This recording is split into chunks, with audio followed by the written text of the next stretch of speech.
Não. Quer que eu saia do foco da câmera e volte? Bom dia! Fazer... Bem-vindos ao Cinema Aqui, a live do Cinema Aqui, com o Vinícius entrando e saindo para dar o efeito, porque quem não sabe, isso daqui está sendo gravado durante uma live, a galera já estava acompanhando a gente, e agora o Vinícius está entrando e saindo para mostrar que ele chegou. Vinícius Carlos Vieira, o editor.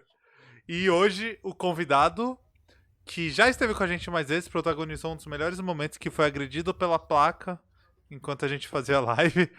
Emerson Fox, beleza, Fox? Tudo Beleza, meu certo. amigo, tudo tranquilo, tudo tranquilo. A placa tá presa agora, vamos ver que ela não Fixou a caia na placa, minha tá cabeça certinha. aí. Então fechou. E só pra gente posicionar, enquanto a gente tá aqui, o Harkonnen tá sendo julgado pelo Império. Esperamos. Ou não, né? Ou não. Ou não, né?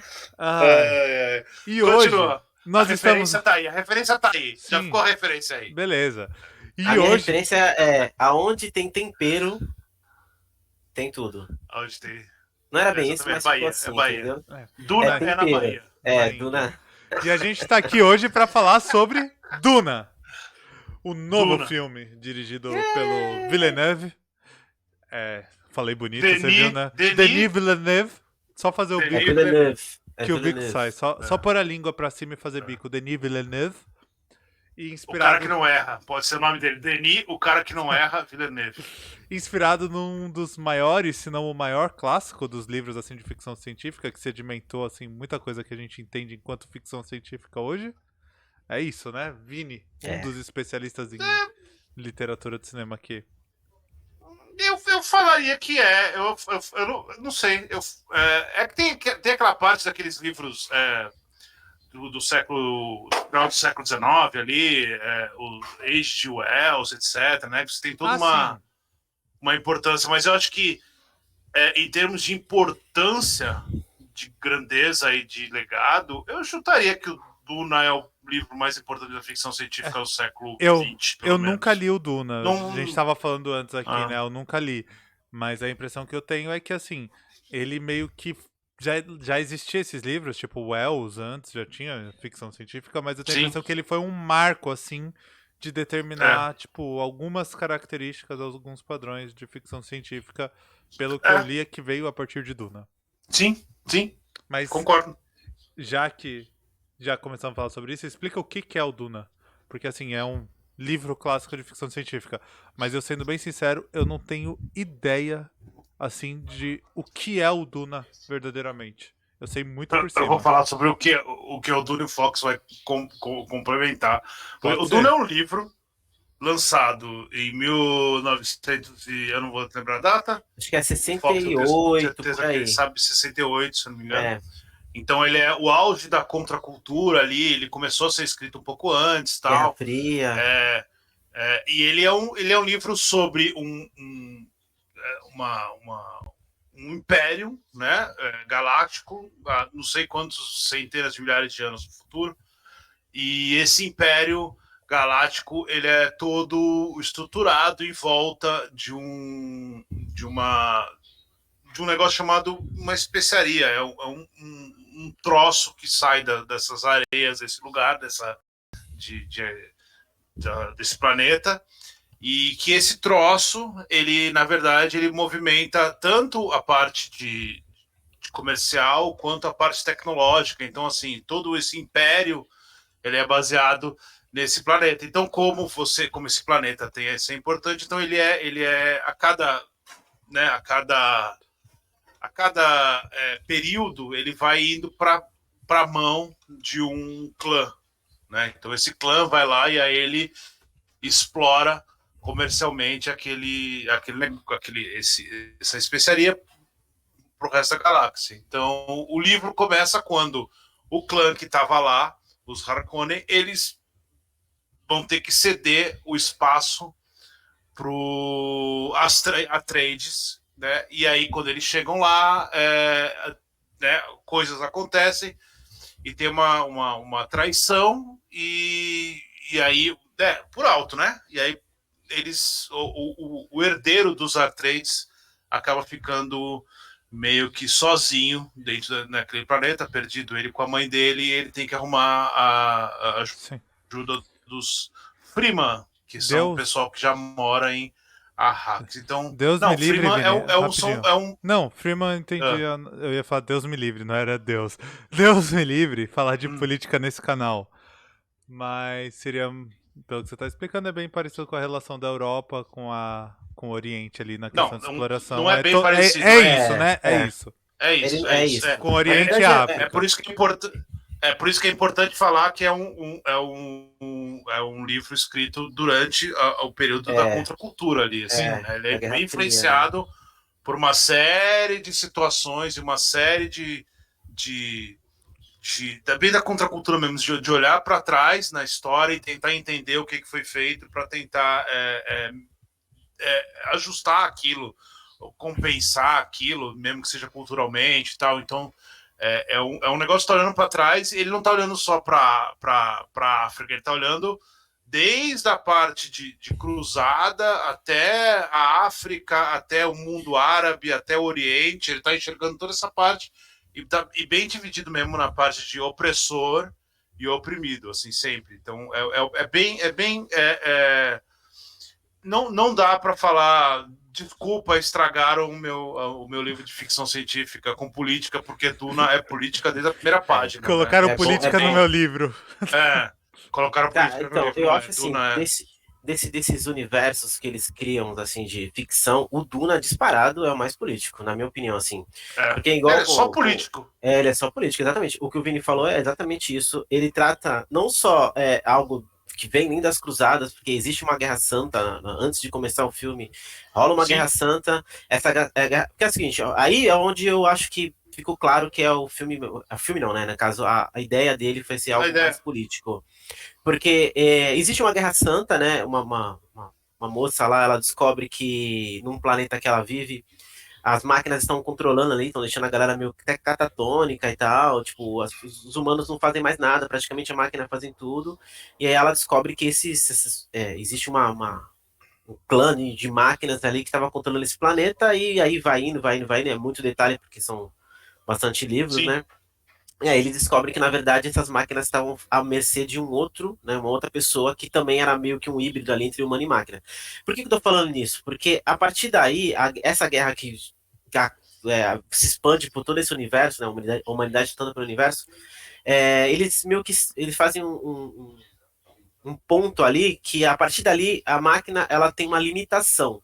Então isso acaba deixando o Duna muito mais político e filosófico do que com tecnologia. Então, assim, muita gente que eu ouvi falando sobre o filme espera algo extremamente tecnológico. Até tem, cara, mas não é isso. Mas é um outro rolê. É muito mais pé no chão, muito mais Guerra Fria, é muito mais Vietnã, é muito mais África, é muito mais Brasil, colonização, do que qualquer outra coisa, né? E eu acho muito foda, Fox, você falar isso, porque muita gente associa ficção científica à tecnologia, e não precisa. Ficção científica é prever cenários e pode ser extremamente tecnológico e pode ser nada tecnológico. Vini, antes de continuar, só um comentário. Uma das coisas que mais fica... Só antes da gente continuar. Que eu fiz antes da gente começar a gravação, mas pra quem estiver vendo só na gravação, é spoiler à vontade hoje, tá, gente? Porque é um material aí de mais de 1 hora falando sobre um filme que saiu. Então, se você não quer spoiler, fecha e volta depois. Vai estar lá na plataforma de YouTube, no streaming. Mas fecha e volta depois. Hoje é spoiler à vontade. Pode colocar na pauta explicando por que o Duna, o Villeneuve fez um filme de spoiler. Mas o Vini já disse que é anti-spoiler, que não vai... Não tem spoiler. Dá pra ver tranquilo, a questão, um negócio que é muito, muito, muito... no livro fica muito claro, e no filme, às vezes, né, poderia ser... Mas é um negócio de arma de longo alcance, né, de explosão. É um negócio que é muito pouco usado, e você entende por quê? Porque, primeiro, que tem eles têm uns campos de escudo, né? Um campo de força. O campo de força, você só atinge se você for de leve, né? Você tem que encostar para você atingir. Então, uma bala não ia conseguir. Então tem toda uma ideia que leva o filme, o livro, a história, a um negócio de contato muito mais pessoal. Então é um livro pessoal, porque ele fala de personagens, ele fala de gente que está oprimida pelaquela sociedade que está só pensando numa coisa. E ao mesmo tempo, o Herbert, quando ele vai montando Vini, esse desculpa só te cenário... interromper. Fala. Eu só vou tirar minha cachorrinha aqui do canto que ela tá chorando rapidinho. Não, Rapidinho. suave, Tá. Fox. O Herbert, quando ele vai montando esse cenário, né, de o que ele quer mostrar ali no livro, ele vai deixando bem claro. Por mais que pareça. O Vini, o Fox saiu e o Vini caiu. Fiquei eu sozinho Voltei, aqui, bebê. logo eu que não... Não, eu voltei. Voltou o Vini também. Né? Então, seja óbvio, etc, né? Vini, calma aí. Eu tava dando risada aqui porque o Ah. Fox saiu e você caiu. Logo eu que não assisti a live. Você que caiu não bem assisti na o hora. Eu que não assisti o filme fiquei sozinho. Eu caí? Aqui, porra. Caiu, volta. Mas eu voltei? Voltou. Voltei. Voltou. Então, tem no livro você percebe que tem esse negócio de ser é ali em algum lugar, na areia, você tem as referências. Só que ele começa a falar os nomes e aí você entende que ele está falando num lugar muito específico ali. Está falando do mundo árabe ali, está falando do Islã. Ele não está escondendo isso, assim. Não existe um esconderijo. Existe realmente aquela ideia de que, vocês não entenderam que sei lá, 200, 300 anos atrás, 1000 anos atrás, vocês estavam pegando especiaria dos caras da Índia e vocês destruíram o planeta. E agora vocês estão fazendo a mesma coisa com o petróleo. Quer dizer, é muito... O Herbert não esconde isso. Nunca. Então, se você acabar o livro e não entender nada disso, você vai ler o livro de novo, alguém te fala, é político, e aí você vai lá reler, porque você vai entender que ele está tentando construir uma narrativa muito maior para entender o que é aquilo ali. Não é só uma historinha, né? Ainda que tenha a historinha, essa que é a questão. Ele está fazendo a historinha, mas ao mesmo tempo ele está tentando entender o que é aquele lugar. E aí, o que eu estava falando, quando eles começam a falar os nomes, ele está falando dos árabes, ele está falando do pessoal do Islã, ele está falando do petróleo, ele está falando de uma série de... Então, assim, é bem claro, não tem nada de escondido. E no filme, Barão, obviamente... Né? O Barão, o Harkonnen, porque, cara, assim, o Vini estava explicando mais ou menos como funciona. Você tem duas grandes famílias ali que são meio que rivais, né? Que são os Harkonnens e os... Sim. Como é que é o nome? Atreides, né? É isso, que é a família do personagem principal e é onde vai direcionar praticamente toda a narrativa do filme. E essas duas famílias, elas, como o Vini falou também, eles são rivais, né? Uma família acaba por conta do imperador, né? O imperador ele acorda certo dia e troca as casinhas ali, porque como, né? Totalmente político. A família Atreides ela tá crescendo muito rápido no universo Duna, assim, uma família que tá, assim, dá para fazer uma comparação com Game of Thrones. O Atreides seria mais ou menos uns Starks da vida, mais ou menos. E eles começam a crescer, vão crescendo, e até um certo ponto que começa a ter um pouco de inveja com as outras casas e com o imperador. Então ele vai e simplesmente pede para que a casa que já está lá, estabelecida há 80 anos, cuidando desse planeta e explorando essas pessoas, ele pede para que essas pessoas saiam, mais ou menos 2 semanas, não lembro exatamente, e coloca uma outra família de um planeta completamente diferente, um planeta de água, para ficar nesse planeta desértico, e aí vem aquele todo choque cultural e tal. E o líder desses Harkonnen, que são, no caso, bem claro, assim, que eles são os vilões, nos 3 filmes tu consegue ver que eles são, tu vê claramente que a intenção é que são os vilões. O nome dele é Vladimir Harkonnen. Então tu vê que o Vladimir já tem essa ligação com a União Soviética da época, né? Eles são todos de vermelho, assim. No do Villeneuve ele tá preto, né? A galera colocou mais neutro, assim. Mas claramente tu vê que eles são vilões, assim. Eles tratam... Claramente você vê que a ideia é que ele seja um vilão. Você vai olhar e já vai entender o bem e o mal ali, né? Não tem. Você não é simples assim, não é só o bem e o mal, mas você entende que tem o bem e o mal, e aí o quanto aquilo vai se quebrando e não é bem e o mal, que aí você vai começando, que é o legal. Então, o filme ele teve uma adaptação. Ele era para ter uma adaptação no final dos anos 70, do Jodorowsky, que não deu certo, mas rendeu um documentário incrível. Então procurem Duna, do Jodorowsky, assim mesmo, do jeito que a gente está falando. E aí depois, no começo dos 80, ele virou um filme do David Lynch. que é ruim. Ele não é bom, porque acho que é muito solto ali. Ele tenta fazer um negócio, umas loucuras e tal. E tem a época, e aí você não tem talvez não tenha essa vontade toda de fazer algo tão preciso quanto o que é feito agora. E aí é aí que eu queria chegar. No caso agora do Villeneuve, o Villeneuve, por exemplo, ele fala, ele sempre quis fazer o Duna, então ele fez um monte de filmes que ele queria se sentir um diretor melhor para fazer.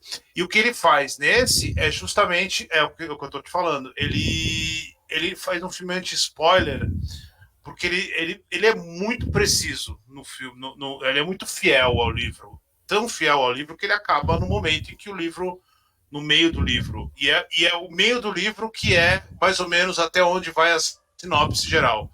O meio do livro, quando você faz a sinopse geral do filme, você fala, esse cara que na verdade você descobre que ele é o predestinado, o Paul, e ele se junta aos Freeman. Essa é a sinopse oficial do livro. E esse é o momento onde acaba o filme. Então, assim, não tem spoiler, porque não dá para contar a história, a sinopse, sem passar por a não ser que você fale, e o Paul tá lá. Que não é, né, a sinopse.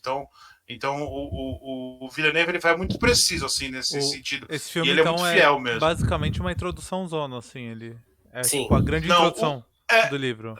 Não, porque o livro é dividido em duas partes. O primeiro livro é dividido no livro 1. E aí no livro 2, o nome do livro 2 é Muad'Dib, que é o nome do Paul. Paul se torna um Muad'Dib. Então, o primeiro livro é justamente mais ou menos o final do primeiro ato ali. Ele vai, apresenta os Harkonnen, apresenta os R3, eles vão por lá, tal, acontece alguma coisa e aí o Paul fica sozinho e aí o Paul se junta aos Freeman. Então, quando a sinopse do livro é essa. E isso acaba justamente ali nesse momento do livro, que é o mesmo momento que é praticamente o filme inteiro, né? A sinopse é como se fosse o filme inteiro, exatamente. Então, e o filme acaba exatamente ali. Não tem nada que você não saiba ali. Então, o segredo do filme do Villeneuve não é o clímax ou não sei o que, é uma história. Ele está contando uma história que é muito do livro. O livro não é um livro climático. O livro é um livro anticlimático. Assim, ele tem momentos e tal, mas o que você está vendo ali mais é um negócio da política, de você entender a dinâmica daquilo, a transformação dos personagens, a transformação do Paul. Então não é assim um filme que você vai religioso. Que você, nossa, eu vou te contar algo que vai estragar a sua experiência porque você vai perder o plot twist. Não, ele tá te apresentando um cenário e te jogando naquele Nesse cenário. primeiro, não. Nesse primeiro não. Na segunda parte tem. Na primeira parte, não. Tá, entendi. Na primeira parte você vai entender a parte de religião. Você tem o negócio das Bene Gesserit lá, que é tipo umas mulheres que tem umas... É tipo uns oráculos, né? Tem uns oráculos, são essas mulheres, e que na verdade elas são referenciadas como as bruxas e tal. Então você tem essa parte religiosa ali, ao mesmo tempo que você vai, quando você chega em Arrakis, você tem uma parte religiosa forte ali no pessoal dali, que tem, e ali é bem islâmico ali, o negócio é um rolê muito, muito islâmico, assim, você vê e fala, nossa, isso aí. E então, assim, você percebe que tem as religiões e tal, então ele é muito para introduzir isso, para colocar as peças nos lugares, um xadrez que é complexo, não é só E você tem o verme lá, né? Você tem o como que eles lidam com o verme e tal, então tem eu esqueci o nome do verme, mas... Então tem toda essa parte ali para você entender o que está acontecendo naquele mundo, porque o filme é sobre sobre o Paul e é sobre aquele mundo. Então ele tem que, se você não perde essa parte, que é justamente o que o David Leitch não faz, ele começa a pôr ação, e ele começa a pôr um monte de reviravolta tal, e realmente atrapalha. O andamento do livro é esse. O andamento do filme é o mesmo. E aí é o que o Fox falou. Não é para todo mundo. Não é para todo mundo. Se alguém vai esperando Star Wars, não vai encontrar Star Wars. Eu faço mais ou menos a comparação com Game of Thrones, porque é como se você tivesse terminado a primeira temporada antes do Nerd morrer. Antes do plot, porque ali já é um plot, né? Então, antes daquilo acontecer, termina o filme.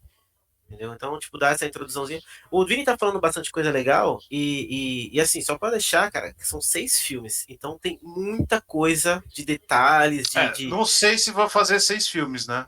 Não, não, eu não sei disso, mas assim, eu digo que a história, o enredo do Duna, A história são 6 é livros. Né? muita coisa, cara, tem muito É. detalhezinho, assim, como ele falou das Bennies, então, que são as mulheres, são tipo os oráculos, assim, os precoces, tem os Mentat, que são a galera que faz um tipo de...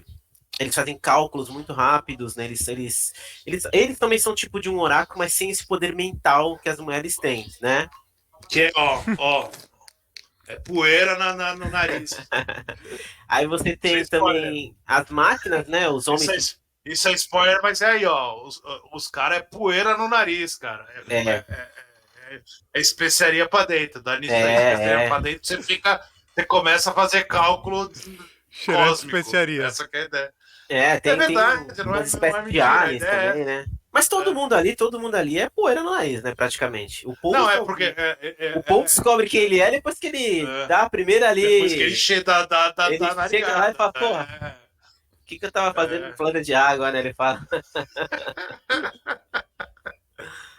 Mas ele é Mas é isso especial, né, mesmo. cara? Ele é o. Acho que assim, se comparando com outros, assim, o Neo do Matrix e tal, acho que ele é o maior especial, assim, desses filmes de ficção. Até porque ele é tão especial que ele não faz o que tá todo mundo esperando. E aí é o spoiler, assim, o que ele faz no final do livro, você fecha o livro e fala, filho de uma puta!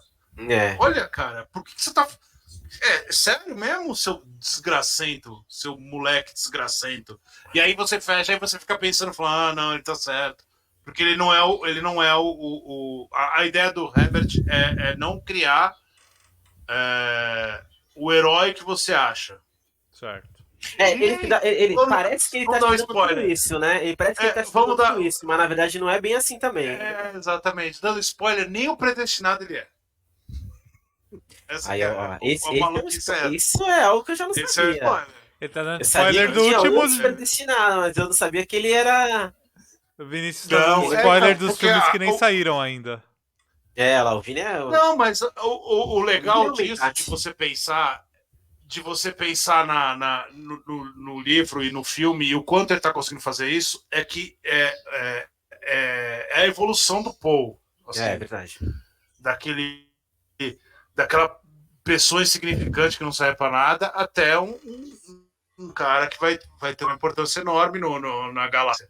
Mas ele não faz aquilo do jeito que, por exemplo, sei lá, o Conan faria, ou do jeito que o Neo faria.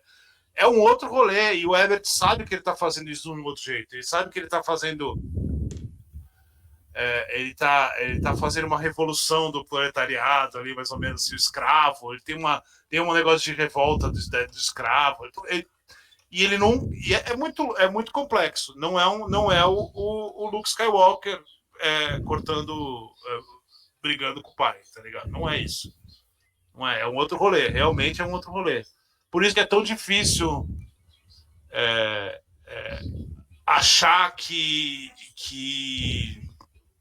é um filme de ação, que é um livro de ação, que é um filme, vai ser uma ação e tal. É muito difícil isso, porque não é. Ele tá num outro lugar, assim, numa colocou outra política prateleira. na ficção científica, e é isso que vai ver, política na ficção científica. Mais ou menos. Tá. Sim. E porque... Eu acho que não saiu mais, né? Porque hoje as histórias de ficção científica hoje, todos aqueles mal comparando, mas comparando, todos aqueles young adults, tipo Jogos Vorazes, A Escolhida, aquelas porra tudo de distopia, todas essas coisas nada mais são do que filhos do Duna. Porque eles estão pegando um futuro, eles estão bagunçando ali o que você pensa na ficção científica do futuro, uma estrutura diferente, e aí eles tacam política ali. Todos eles têm um fundo político muito, muito grande ali. Tem a história de amor e tal, mas todos têm um fundo político, porque isso aí não saiu nunca mais. E o do Reino e Fogo lá, o Game of Thrones, né? O do Marte, ele é o Gelo e Fogo. Ele é um filho do Duna também. Não, então é uma influência muito grande ali, assim. Eu acho que isso são até exemplos legais, apesar de não ter nada a ver, como você disse, mal comparando, pro que o Fox estava falando de não esperar navinhas e tecnologia e tudo mais. Porque esses É, filmes todos que você é. falou são ficção científica, mesmo se passando Sim. sem Não, nenhuma então, é que assim, tecnologia. a tecnologia, ela existe, e tem, assim, tem bastante. Você tem, por exemplo, o planeta que ele tá falando, né, que é o planeta que tem lá o grande deserto de Duna, por exemplo, você não... Arrax. Arax, é isso, então. Você não consegue andar, por exemplo, lá sem ter uma roupa especial, tecnológica, por exemplo, para você poder suportar aquele calor, porque o sol é tão grande e a areia, quando ela passa, ele escreve que corta a pele e tal. Então, É. assim, você chora, se você chorar, se você. Qualquer coisa do teu corpo, toda a parte líquida, ela é Reciclada. reciclada, exatamente. Quando você morre, por exemplo, as galera vai beber do teu líquido, entendeu? Porque eles é assim que funciona para quem vive na duna, né? Nessa parte do duna. É. Então, existe, pô, tem a viagem interestelares e tal. Então, existe a tecnologia, mas ela não é o foco. Entendeu? Sim. Longe de ser o É. foco, na verdade. Eles não usam a tecnologia para resolver os problemas. Ela só tá ali como uma parte do jogo, mas é tudo a mente de cada um ali, a opinião, a Ela é só contracultura, como o parte do Vini ambiente falou. ali, né? Exatamente, ela tá É. ali só pra. Você enxerga que tem uma tecnologia ali em tudo. É, Por exemplo, no filme isso fica muito claro. Por exemplo, você tem e a direção de arte do filme é excepcional. impressionante. É um negócio.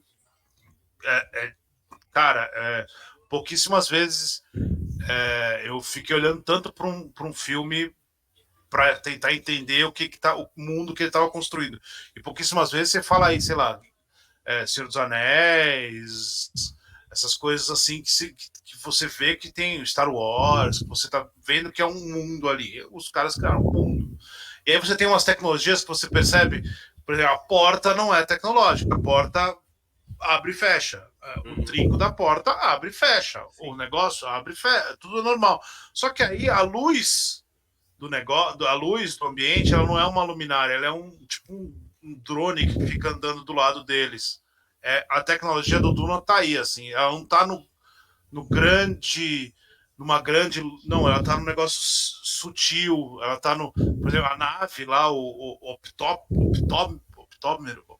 optóptero, ela é uma mariposa, sem pôr e nem tirar, assim, ela não é um jato, ela não é uma versão helicopterizada de uma mariposa. Então você percebe que tem ali, tem a tecnologia, lógico, mas tem sempre algo ali de analógico ali que está acontecendo ali, alguma coisa que você percebe que tem, mas ao mesmo tempo do lado tem algo muito tecnológico. Então assim, esse mundo que vai se chocando o tempo inteiro. E no filme isso fica muito claro, e é um negócio, maravilhoso, é lindo o negócio, porque você realmente percebe que tem essas duas coisas ao mesmo tempo. Saquei. Legal, é mais uma tecnologia pequena de dia a dia, né? Que você percebe. Não que seja. Sim, É a nossa lampadinha de sim, LED que toca música e muda de cor. É tipo isso, é aquela sim. coisa que tá na rotina da galera. Não é algo É, que precisa ser grandioso exatamente. e chamativo. Tá ali e eles estão Exatamente, vivendo aquilo.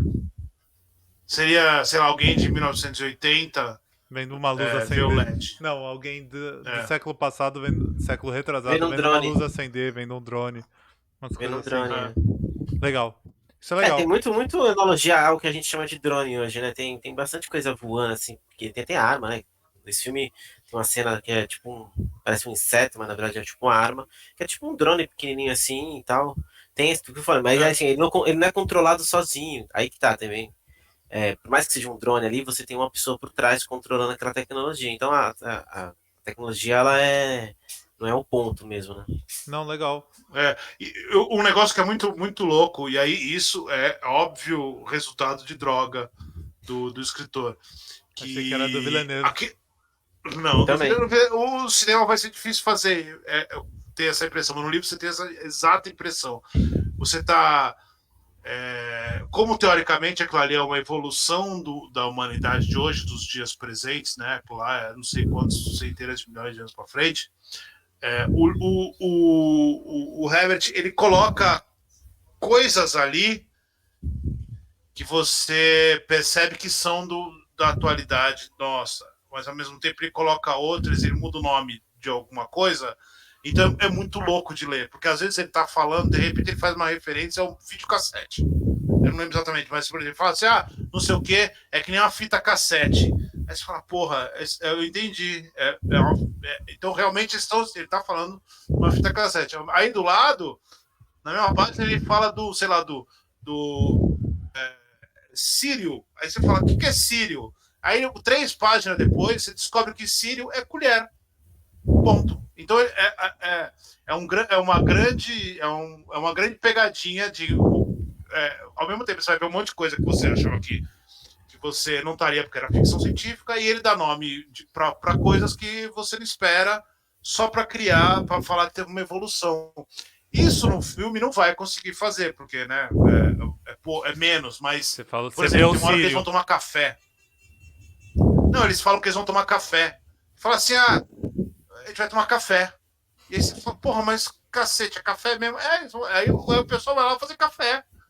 Que na verdade tem um outro jeito de fazer café, é com a especiaria e tal. Mas aí eles falam, a referência é café. Então você percebe que tem esses dois lados. E você, no filme, é menos. O livro você percebe muito. O livro você se assusta com umas palavras.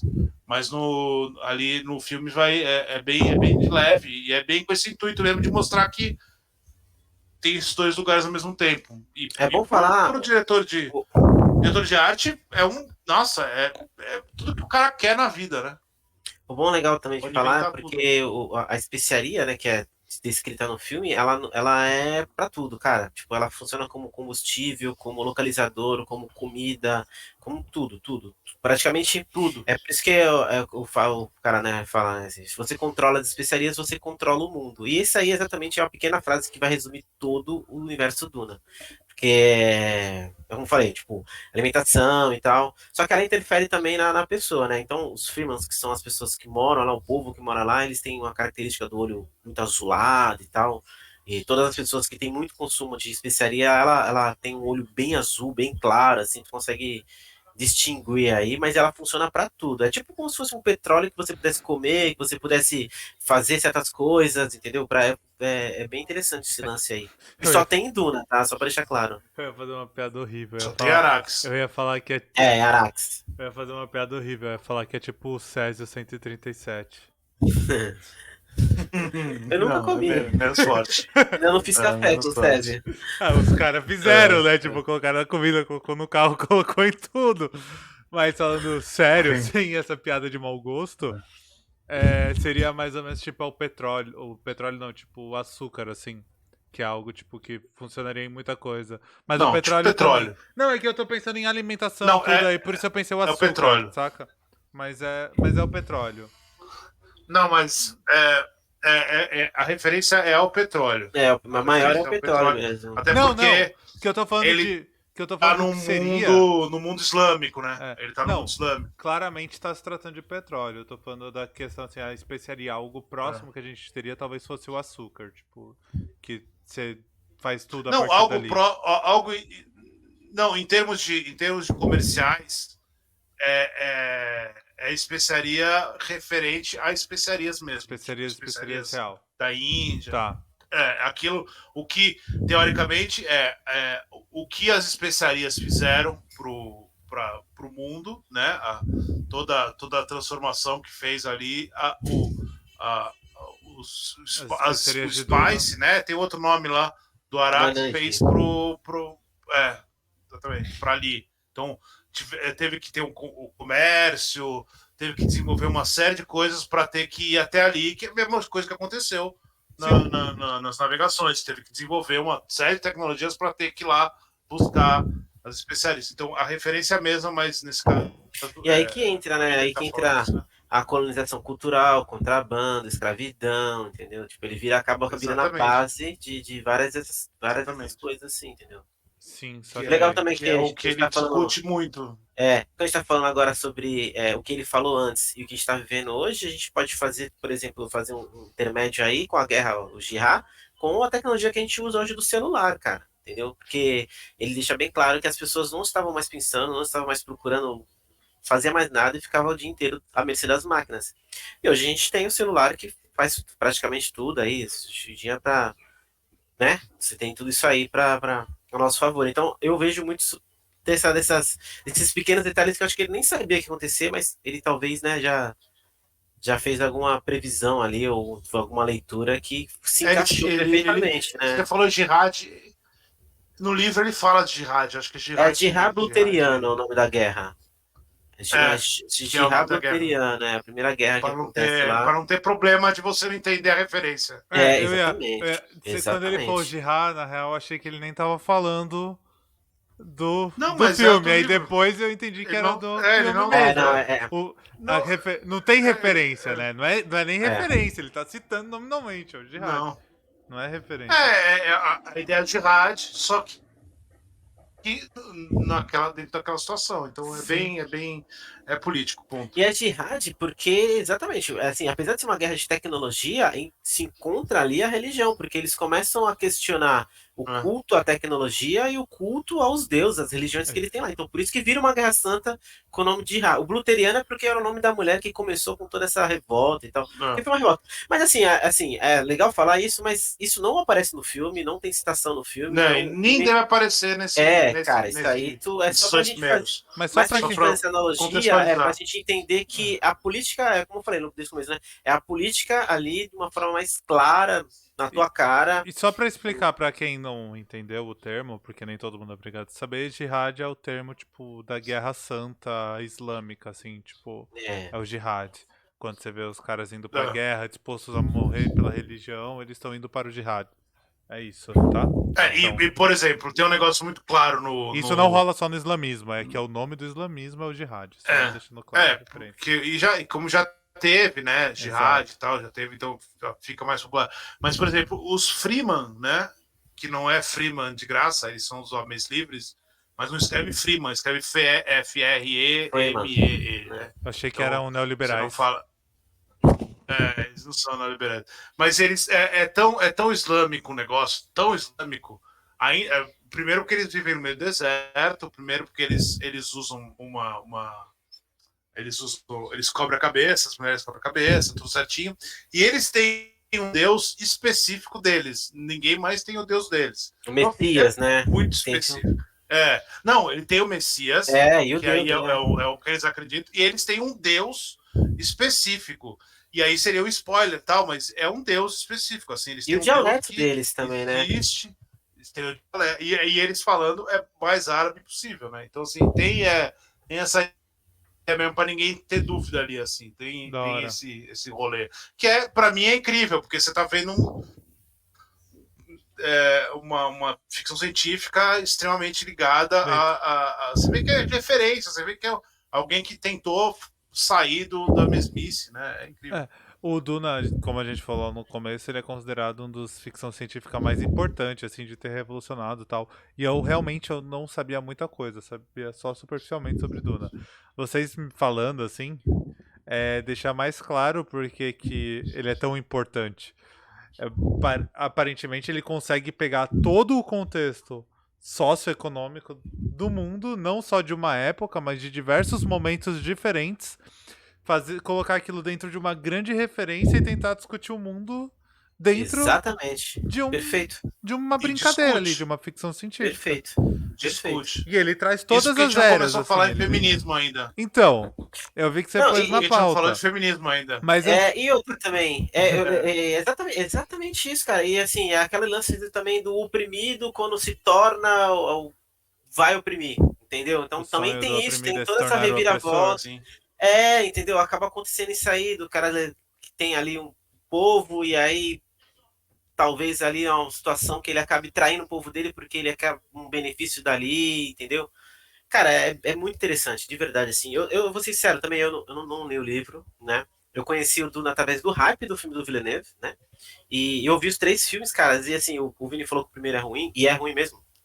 Eu não digo nem que é ruim, né? O Lynch fala que, acho que, se eu não me engano, ele pediu pra tirar até o nome dele dos créditos. Eu vi esses dias aí que ele pediu pra tirar e tal. Mas eu não acho ruim, cara. Eu acho que a ideia dos 3 filmes são muito semelhantes. Cada um tem, às vezes, você tem uma riqueza maior num, uma riqueza maior no outro. Mas é mais por conta Você chegou a ver a série? Não, cara, a série não. Mas eu gostei muito do filme de 2000. Então. Ninguém fala a série. O filme de 2000 é a série. filme de 2000 é a série. Cara, eu gostei muito, porque esse é o... A de série, fato, ela não é onde- ruim. Pode falar. A série não é ruim, é que ela é mal feita. Exatamente. Mal feito Ela em é termos Exatamente. de dinheiro, você diz? E ela não tem uma grande. Ela não tem um.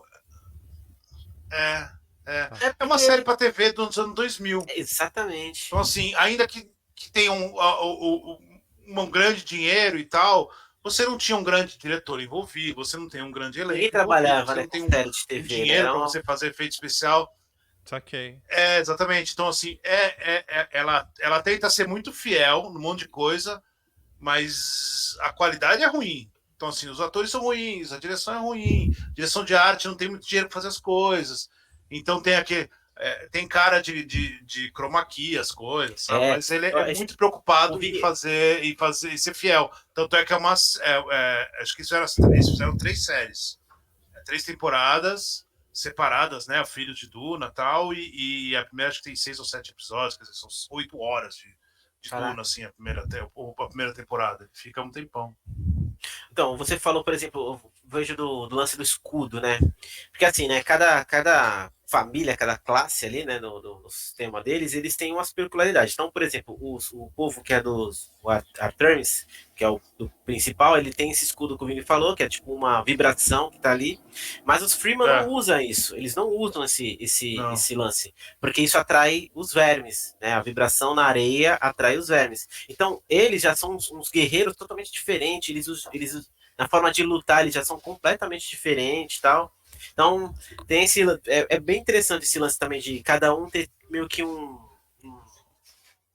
uma especialidade, né?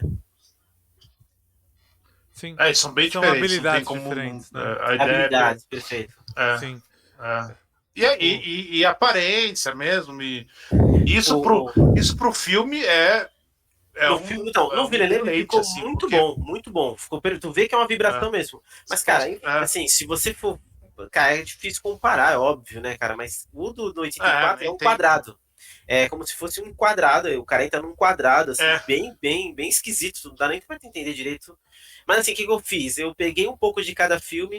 Peguei a ideia do Villeneuve ali de como funcionam as máquinas dele, esse escudo, essas coisas, e criei um filme, porque o segundo filme, eu acho que de todos é o mais político, porque tem muito mais conversa, ele apresenta muito mais os Freeman como pessoas que, assim, no Villeneuve, por exemplo, quando o Paul chega no planeta como é que é o nome do Vini? Desculpa.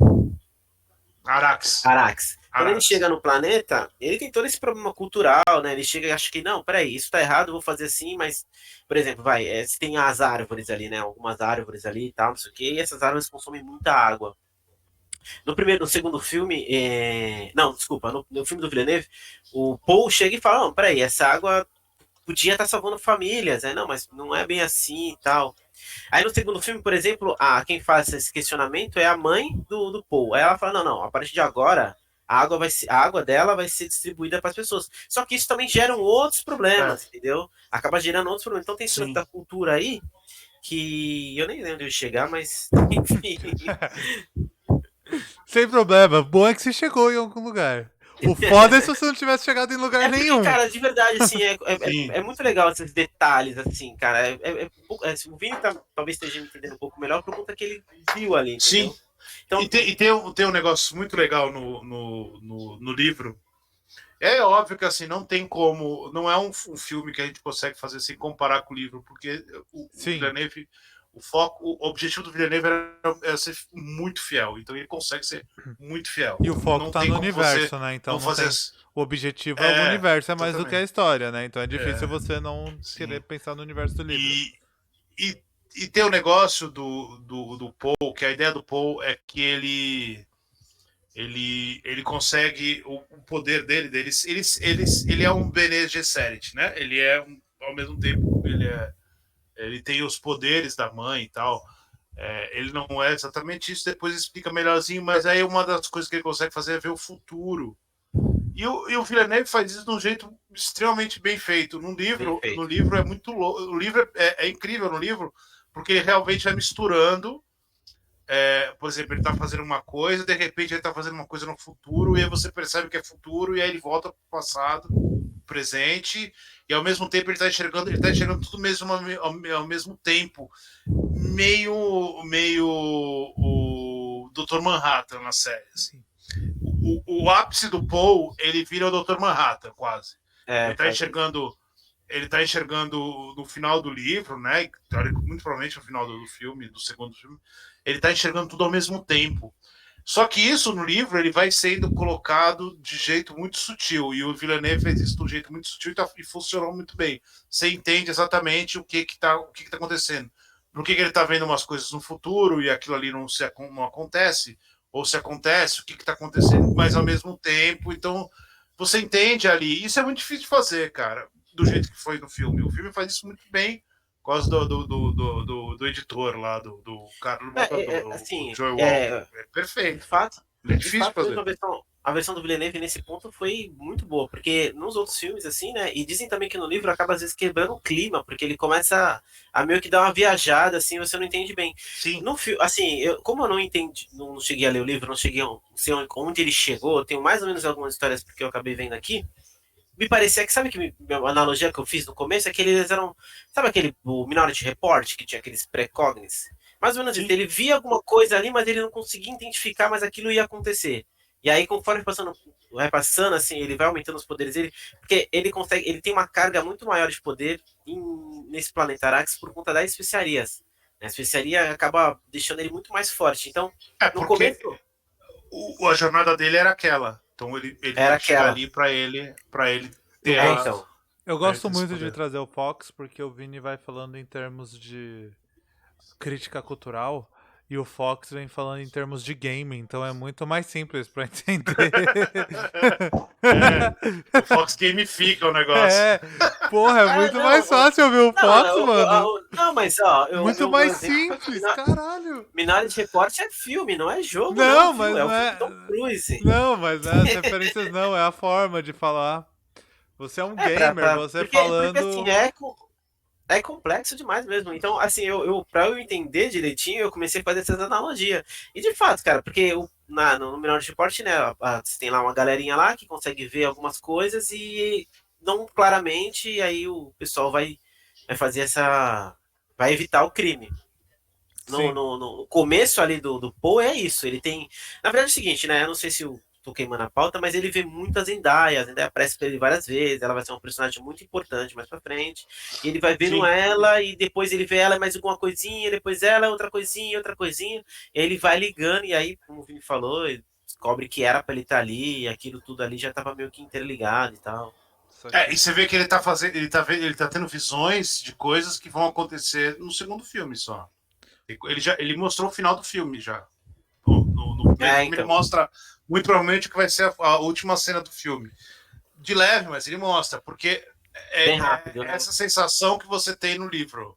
A sensação que você tem no livro é que tem coisas acontecendo que você não vai entender naquela hora. Então o Herbert coloca ali e aí você não entende. E aí depois de um tempo você fala assim, putz, é isso que ele estava enxergando. Na verdade não era isso aqui. Ele já estava me falando, né? Exatamente, ele vai tendo essa... Você só não sabe o que mas você vê aquilo. Você vai, exatamente, ele vai te colocando numa ida e volta ali, assim, você vai voltando. Tem um negócio, tem um momento no filme que ele faz exatamente isso. Pode falar, depois eu quero fazer uma pergunta, vai lá. Então, tem um momento no filme que ele faz exatamente isso, no final, quando ele... mais no final, que ele começa a desconfiar que ele vai ter que lutar. Ele começa a ter umas visões de que ele tá lutando com o Freeman. E aí ele começa a desconfiar que ele vai ter que lutar com o Freeman. E aí isso vai aumentando, até o momento que ele descobre, numa visão, que ele vai ter que lutar, e aí acontece o momento lá com a mãe dele e tal, e aí ele vira o campeão da mãe dele para ele lutar com os Freeman. E aí, automaticamente, você recorre a um momento que ele teve um pouco antes, que a moça falando que ele tinha que morrer para renascer. E aí, aparece a cena dele... ele brigando com o cara e meio que acabando a luta ali, e aí ele volta a pensar nisso, que ele tem que morrer pra renascer. Aí você fala, porra, ele vai ter que morrer pra renascer. É o Neo, né? Total, né? A jornada do herói.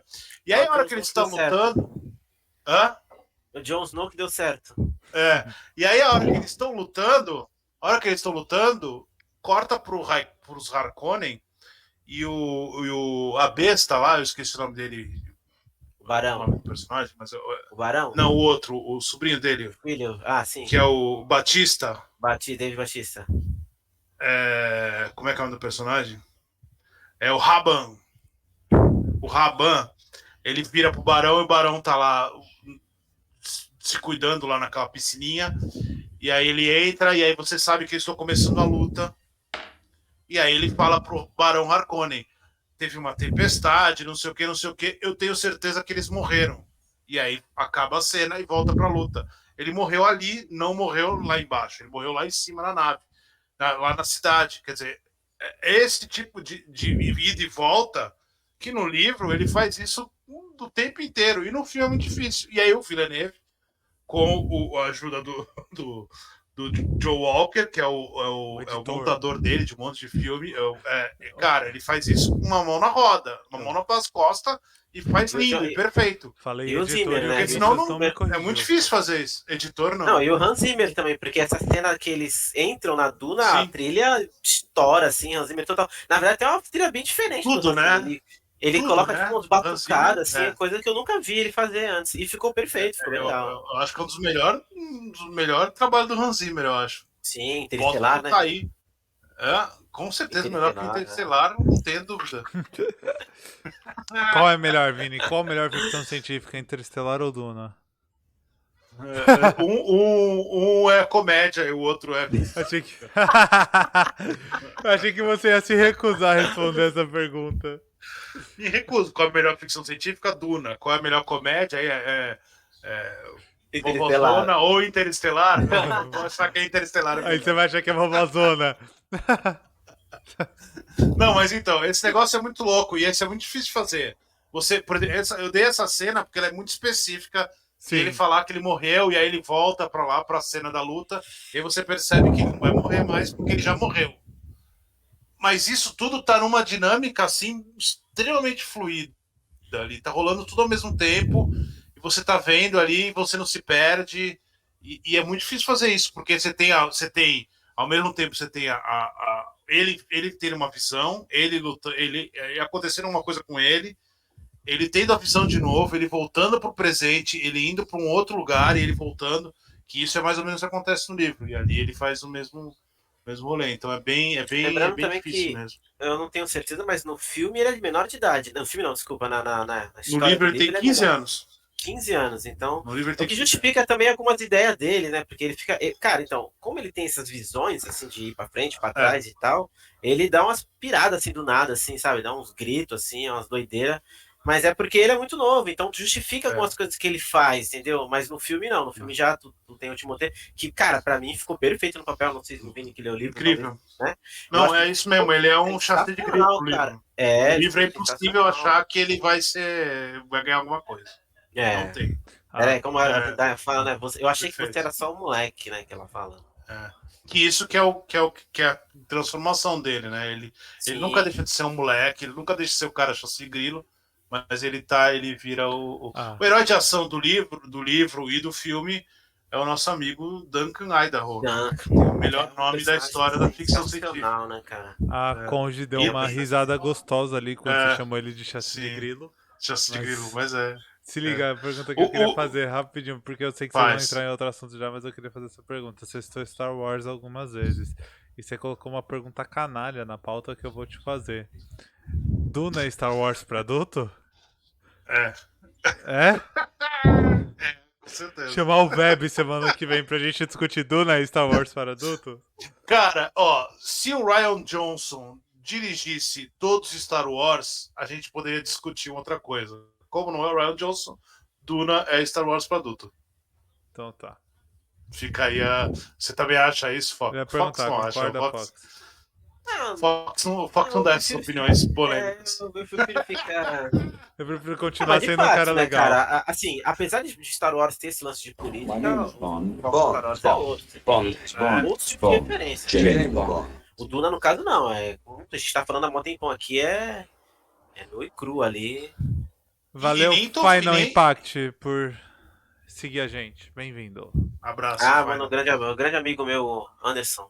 Anderson. Agora, ó, e eu nem tô desmerecendo Star Wars, né? Essa é a questão. Não é desmerecer Star Wars, é que eles estão em lugares diferentes. O Exatamente. Star Wars tá num lugar e o Duna tá num outro lugar.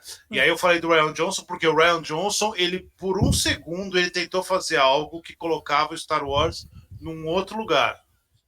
O resto não fez. O Duna faz. Então não é desmerecer é intenção mesmo. O Star Wars não tem intenção de ser o Duna. Não, e é foda, porque assim, Mas, é muito... porque o Duna é realmente para adulto. Não, assim, a quantidade de referência que a gente está falando. E assim, você política, coloca isso de um jeito canalha aqui na pauta, Vini. Islamismo. Você coloca isso de um jeito canalha na pauta, tipo, Star Wars pra adulto. É bem as pautas do Vini, né? Mas é difícil você querer falar de ficção científica no cinema sem falar de Star Wars, porque é o grande nome, então... Sim. Ou você Star não vai Trek, no caso. ou Star Trek. Eu acho que ele é mais semelhante que o Star Trek, na verdade. Star Trek também tem esse lance de política, de moral, de culturização. Em alguns episódios eles são um pouco mais parecidos, só que o Star Trek ainda foca muito na tecnologia, né? Tem a tecnologia muito mais forte do que no Duna. Sim. O Star Wars ele tem. Ele não tem como falar que não tem referência a Duna, isso é fato. Tem, Não existe como. Toda essa parte da guerra analógica do Star Wars, da ideia de pé no chão, ele vem tanto do faroeste, do samurai, quanto do Duna. Kurosawa, né? Não tem como fugir disso. E o Jorge Lucas não seria nem maluco de falar que não sei o que é Duna. Nunca vi. Sabe? Naquela época todo mundo sabia. Não tem. Mesmo que não tivesse lido. Né? Você tá falando um negócio que é meio que tá acontecendo ali, né? O Duna é final de 60, Star Wars é final de 70. Então, tá acontecendo Duna ali, assim. Não tem como fugir daquilo ali. Não tem como falar, não, o que é Duna? Não sei. Não sabe? E é uma galera meio do mesmo rolê, né? Tipo... e não tem. Eu não acho nem que é referência, assim. Eles estão bebendo nos mesmos lugares. Exatamente. O Jorge Lucas estava bebendo. Bebe, deixa um pouquinho de água. Eu acho assim, bebe, deixa um pouquinho de água pro outro vir e tentar beber. Porque eu acho que, na minha opinião, por exemplo, o filme de 84 só saiu por conta do sucesso do próprio Star Wars. Entendeu? Eu acho que se não fosse pelo sucesso do Star Wars, o filme de 84 não tinha saído, entendeu? Não tem a dúvida. E aí tu vê que o Duna, né, ele não tem essa pegada de blockbuster tão grande como o Star Wars, né?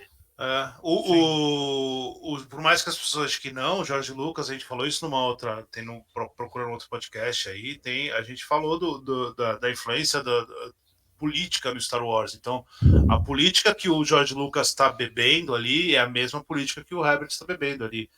Guerra do Vietnã, Guerra Fria, exploração do mundo árabe ali, do Islã. Tem tudo isso, eles estão bebendo no mesmo lugar, estão no mesmo lugar. É que o Jorge Lucas vai para um lado e o Herbert vai para o outro, mas... Eu não lembro o nome desse episódio, mas quem quiser procurar depois é com o Vebs, com o Vebs. Que ele recomendou o livro lá, clássico, como a geração sexo, drogas e rock and roll mudou o Hollywood. Eu acho que é Star Wars. O Villeneuve falou isso também, tal, virou piada também, mas e tudo bem, não é um problema. Não é um problema. Não é um problema. Quero ver se vai vender tanto bonequinho, mas... Não vai vender. Mas não vai vender. O Fox, tomara que venda, foi ótimo. Quer aproveitar para dar um recado, Fox? Então, gente, semana que vem, se vocês quiserem, coisa de tudo, tem a minha lojinha, Instagram, loja Raposa Nerd, lá, com certeza você vai encontrar coisa de Star Wars ou de Duna. Eu gostaria de ter um verme de pelúcia, assim. Teria o verme de pelúcia, sabe? Não, mas seria muito divertido. Os pop fãs que saíram do Duna ficaram bem legais. O Leto, né, que é o pai do Paul, eu tenho vontade de comprar ele mesmo, de verdade. Mas, legal. Né, ali a beleza é maior do que qualquer pop funko, né? Então, cara, e sabe o que eu acho legal? Que homem, né? Eu não cheguei no trabalho e o pessoal tava eufórico, todo mundo falando de Duna. Quando a gente foi falar do Oscar Isaac, todo mundo falou a mesma coisa. Nossa, mas ele é bonito, né? Cara, e no Ex Machina, não, mas eu deixei minha barba crescer. Daqui a pouco, cara, todo mundo, não, o cara é muito bonito mesmo, cara. Começou com apresentável, Sim, né? ele O é. cara é Não, boa só um pinta. pouquinho, né? Não, o personagem dele é muito legal. Aí, não, é bem bonito. Nossa, minha barba é igual a dele. Não, em Ex Machina ele tá bonitão. Nossa, aquele cara é demais. Aí começou, muito engraçado. Cara, E ele tá demais, de verdade, assim, ele tá. ó, Cara, ele tá sensacional no papel. Ele faz o Duque, o melhor Duque que teve lá. Ele é o pai, né, do, do Paul, o grande patriarca ali da família. E ele faz um é um papel bem grande legal. casal. Oscar Isaac Exato. e Rebecca Ferguson Exato. casal top. Essa mulher, ela é linda também, ela é incrível. Ela não erra um papel, essa mulher. Procura a carreira dessa mulher. Ela não é tão grande, mas, cara, ela faz só filme incrível e ela é incrível. Então, procure. O Oscar Isaac já é mais fácil de achar, né? Mas ela tem ela é incrível também. Acho que todos, apesar de ser um filme que tem muita gente conhecida e tal, todo mundo fez um bom trabalho no caso de cast, de elenco, todo mundo fez trabalho. Sim. Tipo assim, você não consegue, não tem ninguém abandonado ali, né? Aliás, aí até tem, mas eu não sei se vou queimar a pauta, não sei se deixar mais pra frente, que é, eu tenho um sério problema nesse filme com a Zendaya, né? Eu acho que a Zendaya... ela não tá abandonada. Ela não tá abandonada. Ela não tá abandonada porque ela não tá na história. Ela não. No livro ela não tá. Ela só entra na história naquele momento mesmo. Aí depois ela é muito importante. Mas antes disso ela não é importante. Até certo ponto ela fica. Exatamente. Eu acho até que, assim, porque ela não poderia entrar antes. Só um comentário, eu não esperava esse comentário vindo do Fox. Uma crítica à Zendaya. Da Zendaya? Não, cara, porque é o seguinte, no caso, ela parece que tá ali muito para trazer público, porque o personagem dela ainda nessa primeira parte do filme ele não existe praticamente. Exatamente, entendeu? Ela aparece de fato mesmo nos 15, 20 minutos finais do filme ali, só para falar 3, 4 frases e apresentar o que eu falei que era o Bem-vindos ao Jurassic World, né? Que ela apresenta ali os dinossauros para todo mundo. Porque ela não, assim, até certo ponto ali, cara, o Paul, ele tem muito mais influência com a filha do imperador do que com a Zendaya. Então, o que eles fizeram? Ele começou a fazer com que ele estivesse tendo visões com a Zendaya, então ela aparece a todo momento, mas ela não significa nada, são só visões que são jogadas ali, você não sabe o que é. Eu vi uma crítica no Twitter, achei mais legal, que parece que ela tá fazendo um comercial de perfume. Que ela aparece, vira e dá aquela virada de lado. Sim, cara, quando você vê o filme, você vai rir. Porque é exatamente o que acontece. Mas não, tipo assim, o personagem dela, de fato, é bem importante mesmo. Ela tá ali pra marcar presença no primeiro filme, só. Não, tem 3 personagens que nos outros filmes, por exemplo, no filme do David Lynch, tanto na série, eles não conseguem fazer a mesma coisa, até porque é mais difícil. No livro, ele trata como é que é o nome do personagem do Javier Bardem? O Stilgar. O Stilgar. O favorito. O Stilgar, um Duncan Idaho, e a personagem da Zendaya, que eu esqueci o nome dela, Shani.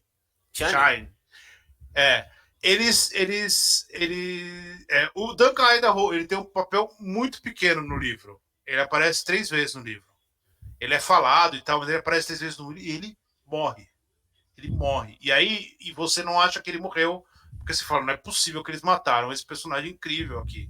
E aí você fica o resto do livro esperando o Duncan Idaho aparecer loucamente para salvar o mundo e ele não volta, porque ele morre. Ele morre nessa primeira metade do livro. Então, nessa primeira metade do livro, ele aparece 3 vezes. É muito difícil, é uma tentação muito grande você escalar o Jason Momoa e ele aparecer 3 vezes no filme.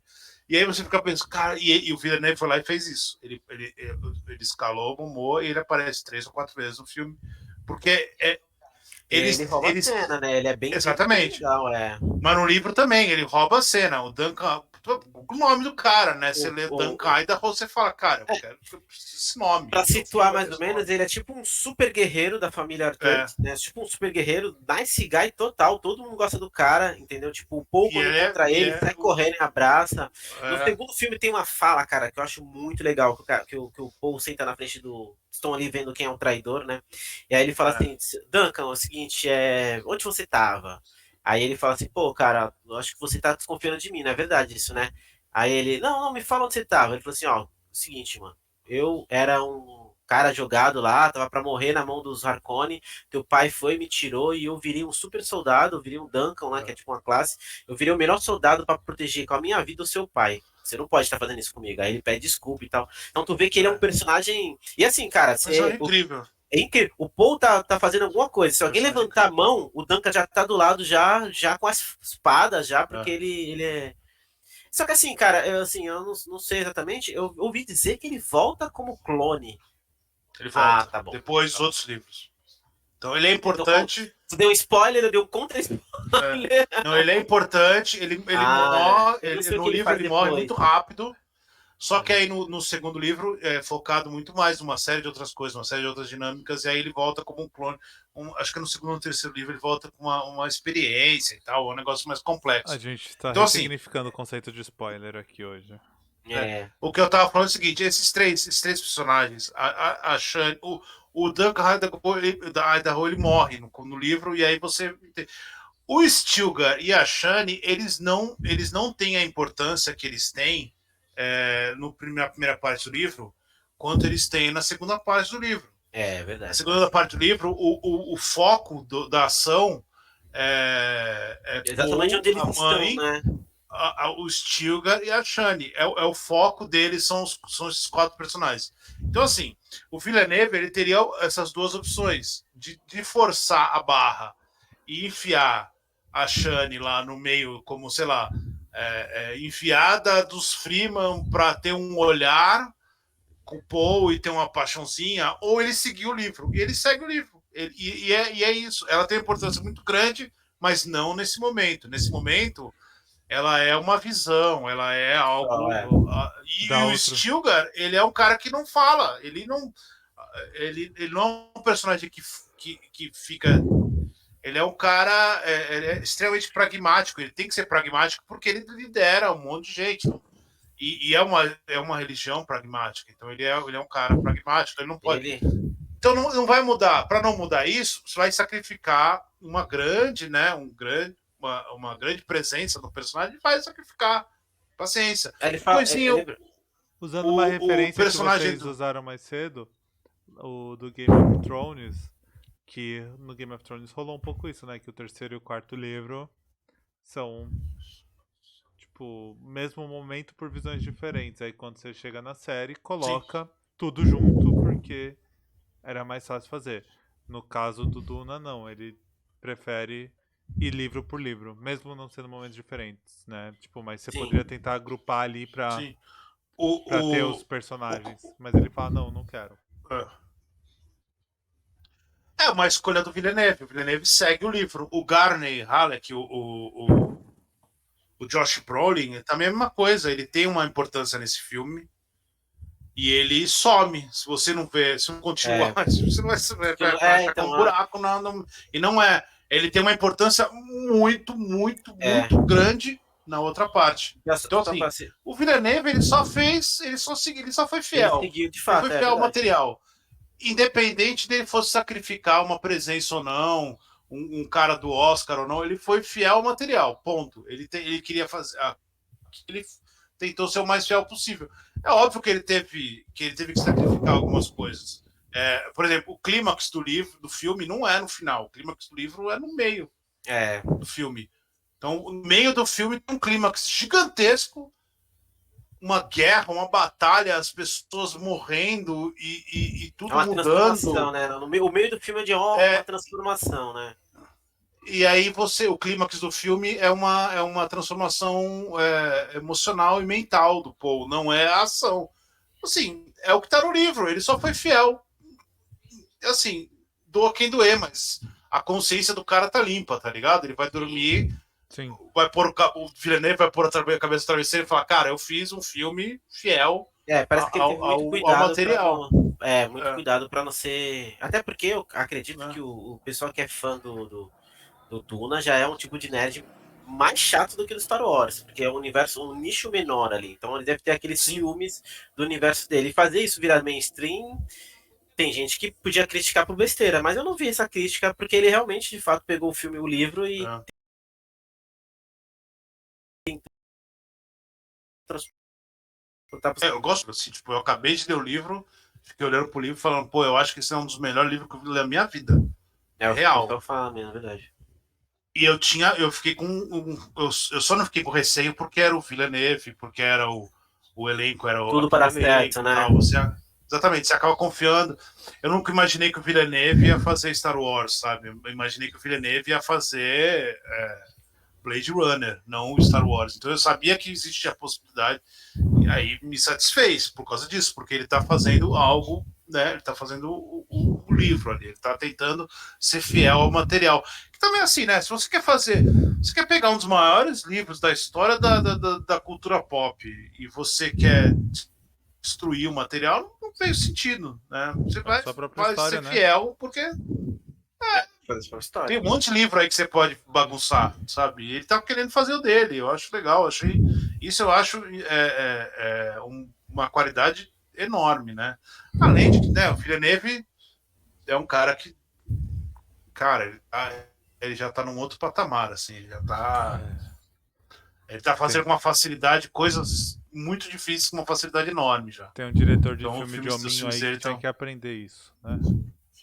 Filme de quem? Alguns. De hominho. De hominho. Alguns diretores tinham que aprender isso. Assim, alguns mesmo, assim.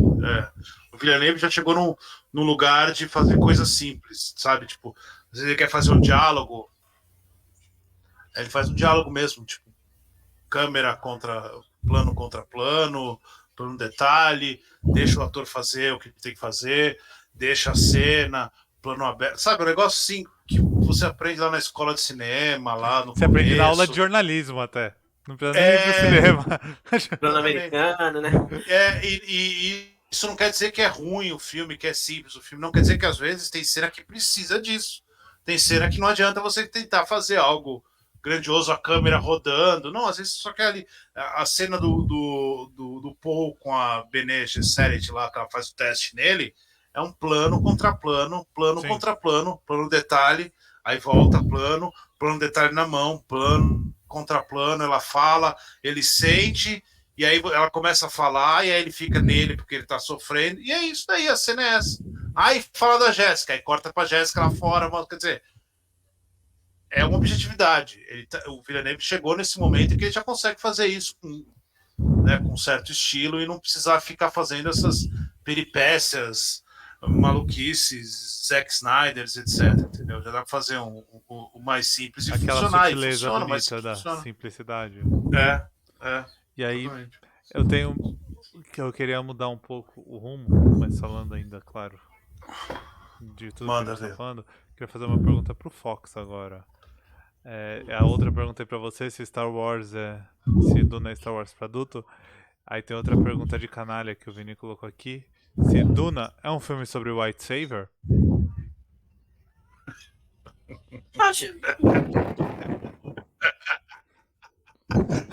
Responde. O Fox ia responder, ele parou, começou a pensar, repensar. Assim, na verdade, cara, eu acho que a Zendaya é a única mulher negra que aparece no filme, né, cara? Não é? Não, a cientista lá tem uma cientista, dos Freeman, ela é negra é também. verdade. O filme não é. O filme tem um monte de gente de várias cores, e estilos e lugares do mundo. Mas o Salvador... Mas é um White Savior ou não é? Eu acho que na verdade não é bem isso. Eu acho que é mais a jornada do herói mesmo e o fato de ele ser transportado daquela época mesmo, né? Escrito naquela época. E não, talvez se ele fosse escrito hoje, se não saísse hoje, talvez o Paul seria um alienígena, cara. Tu acha, Vini, ou não? Que ele é um White Savior? Isso, é verdade. Eu acho. A intenção é essa. Ele colocou aqui e ainda justificou. A intenção do... porque Fox, o Vini tem eu ia falar Emerson. Maior por conta... O Fox, o Emerson. Eu falo, o Emerson. O Fox. Eu tenho certeza que o Vini acha por causa do jeito que ele colocou na pauta. Ele coloca assim: é um White Savior, mas é um White Savior com responsabilidade, ele já justifica na sequência, saca? Eu vi aqui na pauta, eu falei, a cara do Vini, cara, a cara do Vini. Porque, mas é isso. Eu não tenho tanto tanto contato com o Paul só do filme. No filme é curto, cara. A parada ali é meio curta mesmo. Até certo momento ele não é o principal, né? É o Duke. Aí depois que ele torna o principal, meio que tá no final do filme. Então eu não tenho tanto conhecimento pra saber muito assim sobre isso. Mas, cara, assim, a família dele toda, né? Todo mundo que aparece ali de grande escalão, assim, são iguais. Eu falei White Savior porque a parte do princípio, no livro não, mas a gente parte do princípio, pela todas as críticas, que ele é branco no livro. Não, ele poderia ser negro com uma facilidade no livro. A cor dele, assim, tipo, a cor e a descendência, não aparece, não tem por que ter essa referência, o livro não tem.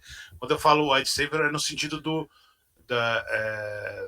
da síndrome de White Savior mesmo, aquele negócio da pessoa do outro país, da outra civilização, do outro reino, que chega no outro reino, para cuidar, com a colonização cultural, né? E fala, ó, escravos, eu vou salvar vocês. Agora eu não sou mais o opressor, a gente vai fazer uma revolução. Isso ele é.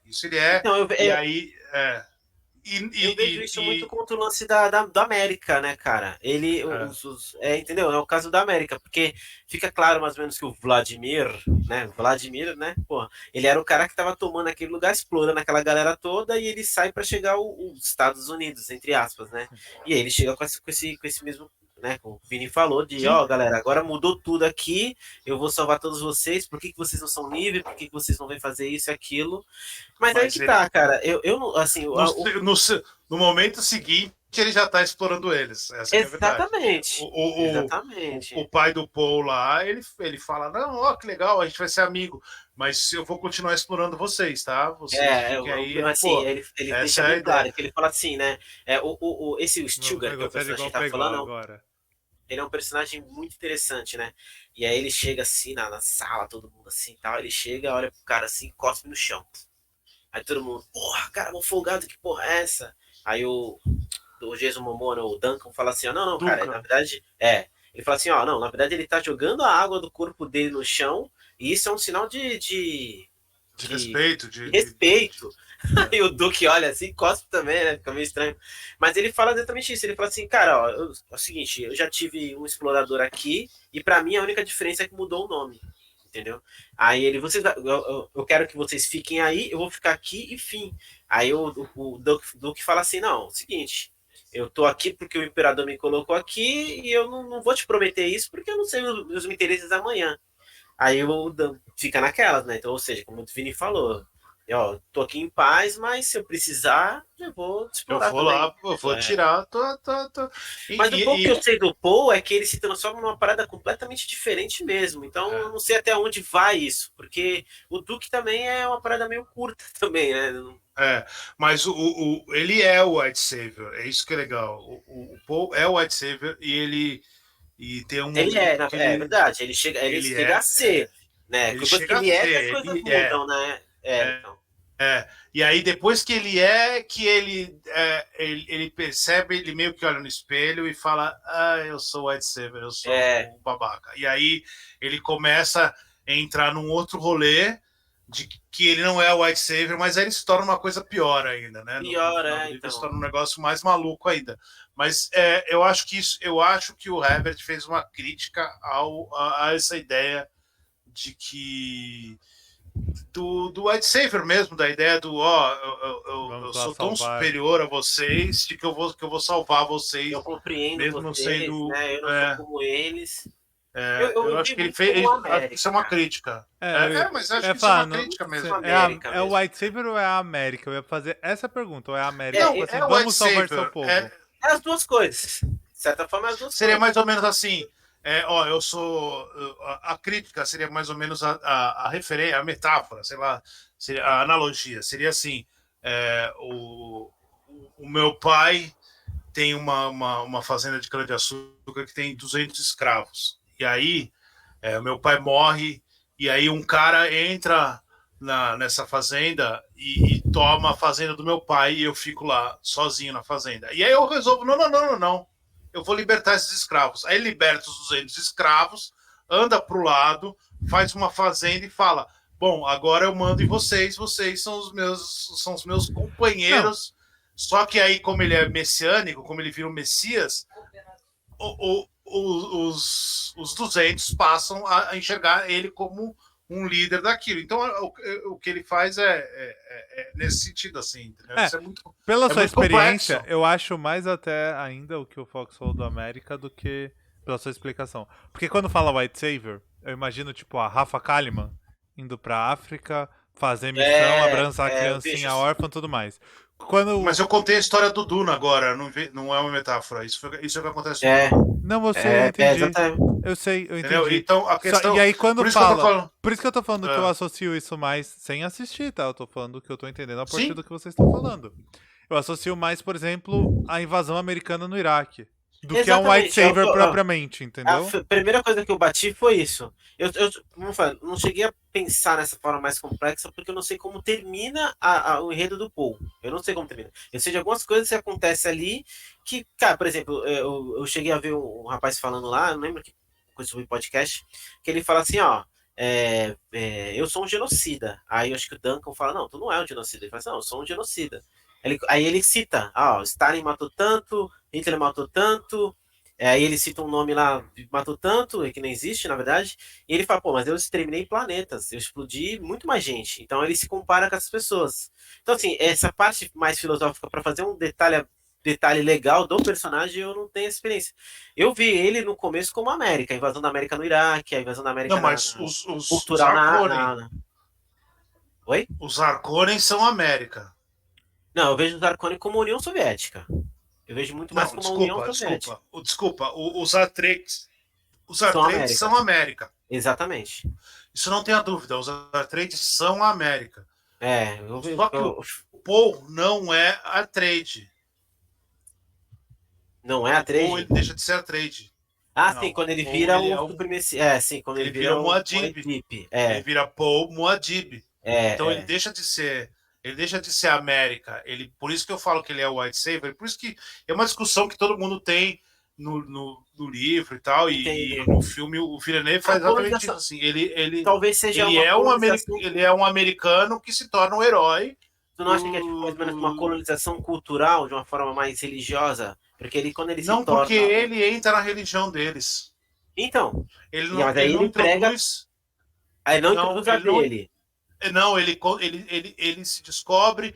Ele é o Messias, ele é o Messias bíblico, né? Ele é a ideia do Messias bíblico, de tipo, eu sou o Messias dessa religião, e aí eu passo a ser ele, mas ele passa a ser, ele não é mais Harkonnen, ele não é mais ele deixa de ser Atreides. Se bem que eu tô dando então, spoiler, assim, dei spoiler, porém. Eu gostei que o Vini deu uma aula sobre o White Savior e racismo pro Fox. E aí, não, agora, não é. Não, como... não, e agora eu quero aproveitar que são dois homens também. Até porque o mínimo que eu posso fazer é salvar o Fox. O Fox. Como branco, o mínimo que eu posso fazer é salvar o Fox da vida dele. Explicar como funciona. Explicar como funciona o racismo. É o que eu posso fazer pro Fox, é isso. Sim. É a única coisa que eu posso fazer com um amigo logo do Fox. Não, pior que hoje aconteceu uma situação, cara, que... Bom, enfim, deixa pra lá. Se quiser compartilhar, fica à vontade. Se quiser voltar, Se quiser um momento de terapia, a gente tá aí, cara. Não. Eu sou fofoqueiro, como você começou, eu tô esperando. Não. Depois eu conto pra vocês. Mas eu quero aproveitar esse lindo momento do Vini ensinando racismo pro Fox e perguntar que tem dois homens aqui que assistiram o filme pra perguntar, é um filme feminista? E aí, Vini? O Fox não quer se comprometer com essas coisas, é muito bom, né? Eu adoro. Eu espero o Vini falar. O filme não é feminista, a história é feminista. O filme teoricamente, vai se tornar... O Duna é uma história feminista, porque a influência das Bene Gesserit é um negócio descomunal, assim. É nível PMDB, assim, tá ligado? É um negócio assustador. Mas aí eu coloco um contraponto seguinte. Essa espécie dessas mulheres, né, que seria as bruxas, elas são... o poder delas vem vindo de geração em geração, vão ficando mais forte, mas quem se destaca, no caso, é o Paul, filho de uma... Não. Ele ganha esses poderes dela, ele vira uma Bene, sendo homem, ou não? Não, ele vira um outro negócio. Muad'Dib. O poder não tá com ele. Não tá, não virou tá com ele. O Muad'Dib é aquele que aponta o caminho, se eu não me engano. O O porque poder assim, não tá com ele. Se você quiser única- spoiler, eu dou spoiler. a única Vocês querem situação que eu vi, spoiler? assim, sobre esse Você quer lance... spoiler, Rodrigo? Eu não me importo com spoiler. Você quer spoiler, sabe. Fox? Pode falar. A filha dela, que é a predestinada. A filha dele. A filha A filha do... dela. É isso, que eu sei que ela tem... É assim, que é a menininha, né? É a menininha. Não, A menininha é a predestinada. Ele é o que indica o caminho. Ele é o Muad'Dib. Ela é a Hawaii, não sei o que. Isso, É a menininha. Não, assim, o que eu vi mais... E tem uma série... E tem essa segunda parte. E agora é spoiler mesmo. Porque vocês vão morrer da risada. E a minha cônjuge tá aqui, ela vai escutar também. Mas é muito bom porque a menininha ela tem um padrão de crescimento diferente entre intelectualidade e o físico. Então, quando ela tem, sei lá, 4 anos, ela tem uma mentalidade de, sei lá, 15, 20, porque ela é o Neo, né? Ela tem consciência de Neo desde o começo. Então, é uma jovenzinha de 4 anos no filme, no livro, assim. Então, e aí ela faz massacres, ela mata as pessoas. É um negócio, assim, assustadoríssimo, porque é uma de 4, 5 anos, assim. É um negócio assustador. Porque ela começa a falar coisas de adulto. Eu não sei como o Villeneuve vai fazer isso, eu não sei como não vai fazer isso aí ficar ridículo. Mas no de é ela 84, que é a predestinada. Então ele não no de deixa de 80 ser. No de 84 ela aparece assim meio que no final e só Fala. fala, ó, vai acontecer isso, e ninguém faz nada e vai acontecendo e ela fica só dando risada, é uma engraçada. Mas assim, eu tava falando sobre isso aí, é que eu não vi por essa visão, mas talvez pelo fato de ele se tornar mais forte do que as mulheres que estão às gerações. No segundo filme tem um diálogo que ela fala sobre isso, ela assim, ó, olha, era pra você ter uma filha mulher, né, não um homem, porque aí você casava e dava tudo No certo. filme ele fala também. Ah, fala? Mas No aí filme você ele falou... fala. No Villeneuve então no começo no ela Villeneuve. fala. Mas aí você falou que no caso, não é isso, então cai por terra a minha teoria. A Bene Gesserit fala que ela devia ter tido uma filha mulher e ela não devia ter tentado fazer um filho homem para tentar fazer ele o predestinado. Porque na cabeça delas, o predestinado tinha que ser o predestinado. E aí ela força, né? Um dos poderes dela é forçar o gênero do filho. Então ela força um filho para ter essa diferenciação, mas como ela está grávida, ela não percebe que, na verdade, ela já estava com a filha. Então esse não tem esse rolê. É um livro feminista no sentido de que quem está controlando tudo são as mulheres, assim, ponto. Tudo é controlado pelas mulheres. A mãe está controlando. Quando tem um jihad, quem controla tudo, quem faz é uma mulher, ela é a poderosa total. E a mãe controla ele o tempo inteiro, assim. Ela não tem um desespero.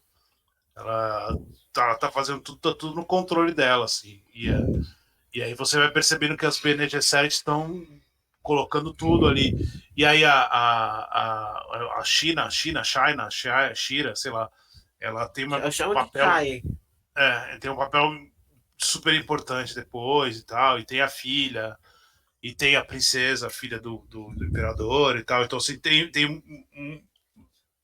é um livro feminista, é uma história feminista, assim, nesse sentido. É aquele negócio. O filme, então, esse primeiro ainda não tem isso, por isso que o Fox não vê. Esse primeiro tá todas as sementes estão plantadas. Tá os elementos ali, mas ainda não tem esse desenvolvimento. Exatamente. Nenhuma planta cresce muito, na verdade, né? Nenhuma planta cresce muito. Nenhuma planta cresce muito. É como se tivesse colocado várias sementinhas ali, mas nenhuma cresce muito, verdade. Sim. Então tem esse cuidado, eu acho muito legal. Não, da hora. Enfim. Eu gostei, porque foram 2 homens discutindo o feminismo de Duna por alguns minutos, foi muito bom. Né? O Rodrigo também, ele gosta. Não, foi ótimo, depois da aula de racismo do Vini, foi da hora. Pô, Fox, a gente não pode ter problema de dar a cara pra ser cancelado. Na verdade, a gente fala isso até como escudo, porque a gente já tá brincando e mostrando que a gente reconhece isso. Relaxa. A gente fala... Assim, infelizmente, a gente não vai conseguir fazer as coisas que a gente queria, né? A gente gostaria de ter todo tipo de pessoa, a gente não consegue. toda isso é live, impossível. mas Então, não ou dá. você aceita a Exato. nossa incapacidade e senão a gente E tá não é que a ferrado, gente não você vai falar, conhece. também não dá pra não falar. Quando a Flávia veio aqui, por exemplo, a gente vive zoando com ela. Não, calma, Flávia, agora a gente vai te ensinar o feminismo. Peraí, que isso daí, essa sua visão é só um jeito da gente falar. Porque é engraçado, tipo, o Vini discutir com você se é White Savior ou Tem um não. monte de personagem. Mas aqui a gente. Falando, Só pra, falando nisso. deixa eu só Não, terminar falando um bagulho nisso. rápido assim. Porque a Fala. gente acha que deturparam completamente o lugar de fala. Não é que eu não posso falar. Eu posso falar, mas eu tenho que ouvir e dar lugar Tem que ouvir. a dar quem lugar. sabe, né? Então, Com certeza. é isso. Tipo, a gente tem muito essa convicção Com aqui. A certeza, gente brinca com com certeza. isso. E aí o que me leva a pergunta do Fox, porque o Fox viu o filme e obviamente ele vai ter uma visão diferente da minha. E aí, porque eu achei, mas talvez não tenha aparecido tanto. Eu achei que ele tem uma diversidade, o filme coerente, não grande, mas coerente. Você sentiu isso? Ou você sente que é só mais um filme americano? Porque eu acho que eles não tem um cuidado de parecer que não tem uma raça específica dentro de nenhum lugar. Então, Sim. por exemplo, aparece um grupo de gente, tem um negro, tem um oriental. No Villeneuve, tem no Villeneuve você consegue, no Villeneuve você consegue ver bem isso. Mesmo sabendo ali que você tem uma alegoria de de um país ou de uma região, você realmente de fato consegue ver bem isso aí mesmo. Sim. Até porque eu até achei assim, quando eu vi pela primeira vez, eu falei, puta, eu achava que o Jason Momoa ia fazer o papel do Stilgar, né? Que é o. Porque ele já é mais, né? O lado dele mais Samoa, né? Eu acho que é Samoa, não sei de onde que é. É Samoa. Então, aí eu falei, pô, como ele é diferente do americanizado ali, ele vai fazer esse papel da galera que é dali do sol, né? Mas não, no começo eu não vi nada, então quando eu entendi, eu falei, pô, legal isso aí, achei interessante. Nos Freeman é um espanhol, a Zendaya, que eu não sei de onde é que ela é, e o negro. Então já claro que dois negros, né? Dois negros, a Zendaya e o espanhol. Eu não sei de onde a Zendaya é, de onde, se ela é latina ou se ela é americana, eu acho que ela é japonesa com alguma coisa, né? Tem um rolê assim. Eu mas sinceramente enfim, não tem não tenta ser específico, né? Tenta dar a entender que todos os lugares têm todos os tipos de pessoas, não necessariamente uma cor ou né? E aquilo também, o do Villeneuve não mostrou, mas tem alienígena pra caramba. O pessoal que controla lá as naves, eles são tipo uns monstros. O Imperador, se não me engano, também é um monstro. Não, Imperador acho que não. Não? Não sei. Agora eu fiquei na dúvida, acho que não. Então. Não, porque a filha do Imperador não é. É uma gatinha. Normal. Enfim. Objetificando as mulheres. Não, ela é bem bonita. Eu tô brincando, calma. E ela. Não tô preocupado, não. É porque ela tem ela tem uma relação com o Paul no começo engraçada, porque ela chega nele e ela apavora ele, assim. Engraçado. Tipo, ela, tu é meu moleque, eu vim aqui e acho que não quero não, porque tu é meu moleque. Tipo, ela tira sarro dele, assim, sabe? Tipo, engraçado. E eu acho que eu tenho a última pergunta polêmica da pauta pra fazer. Ela vem. E a última pergunta também. Alec Baldwin. Não, mentira. Ali é pergunta polêmica. É o melhor filme do ano pra vocês? Já estamos em outubro. Vini, já dá pra cravar melhor do ano porque é difícil. Eu, sinceramente, pra mim, acho que sim. Cara, foi o que me fez... Assim, foi o que me fez ver o filme e chegar e falar, gente, eu quero um podcast, quero ver vocês falando. Nenhum outro me fez isso, então... Ele é o filme mais importante do ano, ponto. Isso é. Não vai ter, nem vai ter nenhum filme mais importante que ele no ano. Primeiro porque ele é baseado num livro que é ultra mega importante. Ele é feito por um diretor que hoje é um dos diretores mais importantes. Um dos maiores da atualidade, né? Mundial. Sim. E ele tem um negócio, e ele tem duas coisas que são muito importantes para ele ser importante, para eu parar de repetir a palavra importante. Ele é um épico muito grande, ele tem cara de épico, ele tem jeito de épico. O Hans Zimmer faz talvez um dos melhores trabalhos da carreira dele, assim, em termos de música. Ele é um filme todo épico, todo grande, todo de personagens se sacrificando e personagens entendendo, e um mundo, um planeta inteiro, e apresenta um universo. Quer dizer, um filme gigantesco, escalas assim que você faz tempo que a gente não vê. Assim. A última vez, sei lá, que eu vi um filme desse tamanho épico assim, talvez tenha sido O Senhor dos Anéis. Eu não lembro de ter entrado numa outra vez depois disso, e falar assim, nossa, estou sendo transportado Para um novo universo, né? para um universo diferente, sabe? Eu não lembro de ter Star Wars, tudo bem, mas já tá Já vindo, né, de tanto conhecia, tempo, já assim, tá vindo de tanto tempo. Né?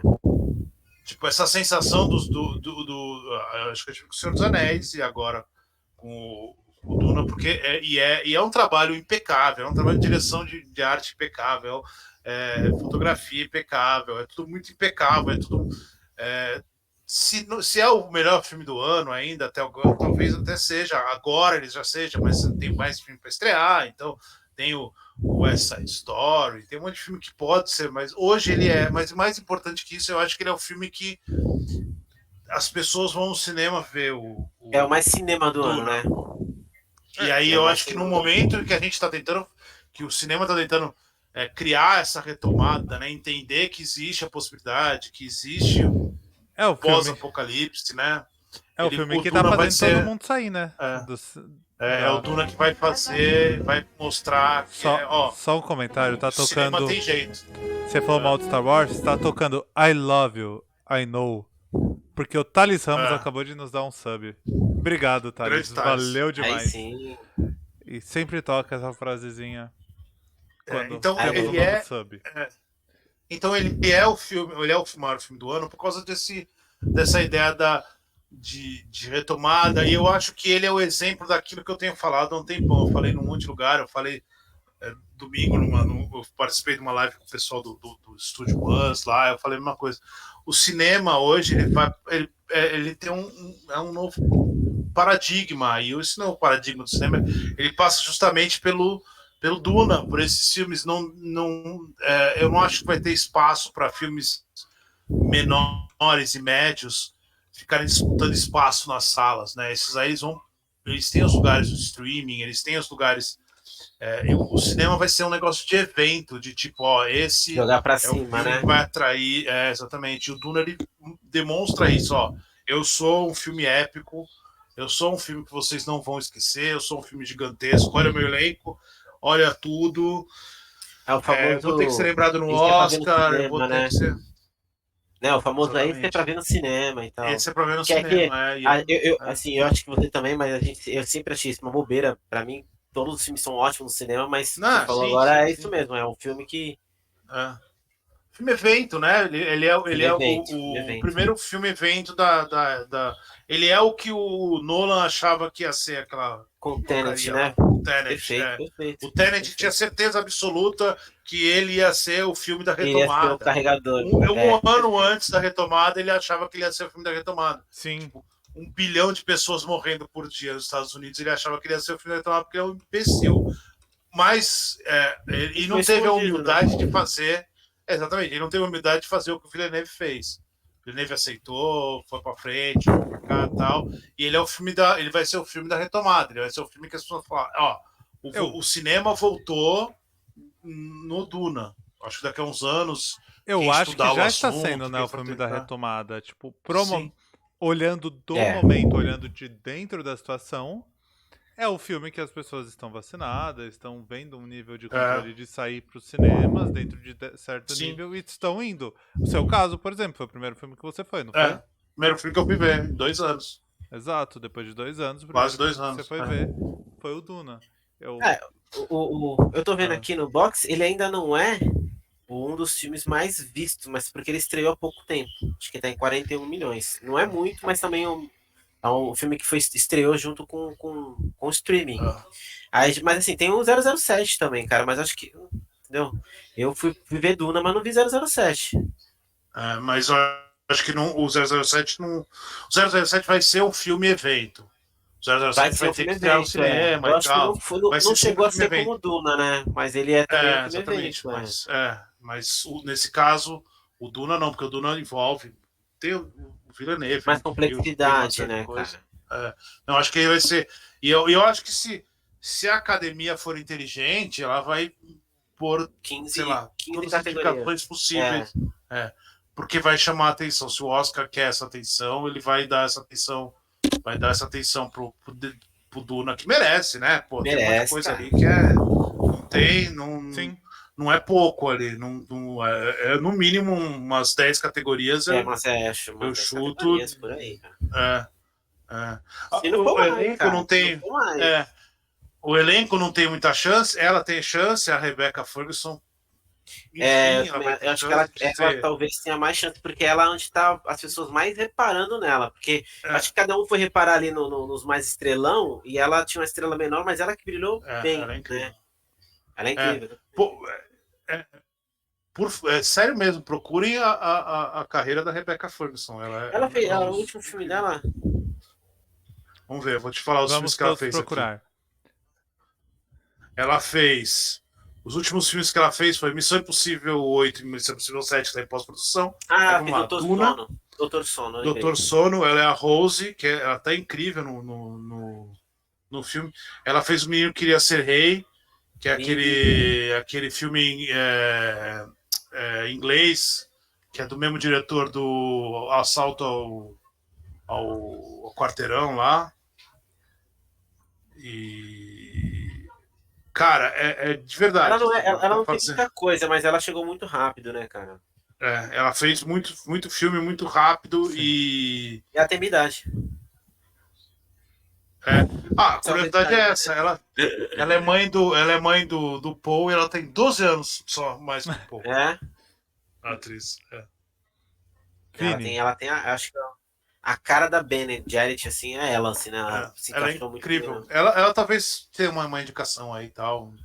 Mas é um filme para mais de desejo de indicação Oscar, por favor. Eu acho que vocês, valorizar. Falando sobre o Oscar agora, vocês conseguiram esgotar a nossa live de hoje. Não sei se vocês que ótimo. acham que tem mais alguma coisa a falar. Hoje eu estou aqui só assistindo, pois eu ainda não fui ao cinema. Eu acho que o Fox tem que fazer um call to action aí pra todo mundo comprar bonequinho. Sim. Fox, eu quero que o Fox fale sobre... Comprem bonequinhos de Duna na loja... E falando em Oscar, a gente não pode esquecer, antes do Fox falar, para não interromper mais ele, a gente não pode esquecer que falando em Oscar, o Vini foi o campeão do bolão do Oscar da Raposa Nerd e ainda não foi buscar o desconto de R$50 que ele tem na Raposa. E ele vai, porque ele só vai presencial, ele se recusou a comprar, porque ele quer ir lá presencial para conhecer a loja. Vai lá. Isso é uma coisa legal. Quando eu comprar, vou fazer recebidos. Uma coisa legal para perguntar da loja do Fox, rapidinho, antes a sua loja ficava dentro de outros comércios. Agora você tem a loja fixa da Raposa Nerd isolada? Ou eu entendi errado? Não, esse é um projeto pro ano que vem. O legal da loja é o seguinte, eu faço uma parceria ali com o café, né, que é o Gui Barista. E, cara, assim, é a mesma pegada que o Vini conheceu no HP, só que com café, né? A gente não vende hambúrguer, vende café, o pessoal senta lá e fica a tarde toda conversando e falando sobre diversos assuntos, principalmente cinema. Agora, no caso, a gente tá falando muito sobre Duna, né? Mas a gente passa a tarde toda lá, eu vendo bonecos, almofadas, canecas, roupas, um monte de coisa. É um ambiente foi legal. Eu queria muito que o Vini fosse lá com você, cara, pra sentar lá, tomar um cafezão lá. Você vai ver, é bem legal. E descobri muito, assim, como é café e não hambúrguer, não, obviamente nada contra, mas o público é um pouco mais velho. Então chega coroão lá e senta, aí você chega e, não, pô, tu viu tal filme? Aí ele levanta, já, pô, eu vi e tal, e já começa ali uma discussão maneira. É um ambiente mais solto legal, do que o hambúrguer, né? Cara. Bem mais eu vou. Cara. Assim que eu receber o salário, eu vou. Porque aí eu já vou comprar. Passa lá, cara. Não tem, sabe que não tem essa. Pode ir a hora que tu for, o crédito tá lá. Eu até troquei o número, pensei que você não ia lembrar. Não, tô brincando. Não te tem nenhum número novo? Não. Mas fala, faz o comercial. Faz o comercial da loja, porque fica em Santos, mas você entrega também. Sim, a gente fica ali na rua Machado de Assis. Machado de Assis 25, ali no pertinho da Unisanta, na frente desse comércio ali, tem uma Masterveg e tal, comérciozinho ali na Machado de Assis. Trabalho muito para online, né? Aí tô vendendo muito pelo Instagram, Loja Raposa Nerd, né? Instagram, e faço entrega pro Santos, Vicente, Praia Grande. Mas, assim, eu convido todos para ir lá mesmo, porque é um ambiente bem legal, bem interessante. Conhece também sobre café, tem toda uma cultura de café, tem livros lá que você pode sentar ali. A gente não tem o Duna ainda, talvez a gente possa pegar para o ano que vem, mas se você quiser sentar lá, Pega tomar um emprestado com o café e Vini. ler um livro. E eu tenho um problema de pegar emprestado porque já caiu O Vini coisa não em empresta cima. livro. O Vini Não, não empresta tá livro, eu certo. tô cheio de saco. Mas tem alguns joguinhos de tabuleiro também, se quiser sentar lá e jogar, tirar uma onda com o pessoal. Não é muito grande, mas é igual o HP, né? É um gigante. Amanhã eu estarei em Santos com a minha conge, que ela vai ter uma reunião com uma cliente. Talvez eu tenha um tempo de bobeira. Se eu tiver um tempo de Aí, ó. bobeira, amanhã eu vou passar lá e tomar um café com você. Passa lá, Eu já pô. até vi no Passa mapa lá. onde fica. Já Perto. viu? Já. Se tudo der Assistam no certo. Santa, você sabe onde é que é. Não, eu não É na lembrava qual esquina. era Machado de É bem, Assis. bem, Mas eu já descobri É, é o bem qual é. Machado de próximo da Assis é a esquina. que chega no estacionamento do Bloco Novo. Sim, Exatamente, sim. exatamente. É, eu já descobri qual é. Já sei onde é. Então, se tudo der certo, amanhã eu passo lá pra tomar um café com o Fox e Vem sim. ver uns Funko Pop. Conversar um pouco mais. Trocar uma ideia. Fechou? Pra você que Fechou. tá acompanhando nossa gravação, um beijo, obrigado, valeu Fox pela presença. Até Valeu, sempre prazer. nosso próximo Valeu, episódio Fox. aqui Abraço. no YouTube ou no Falou, podcast. E tchau.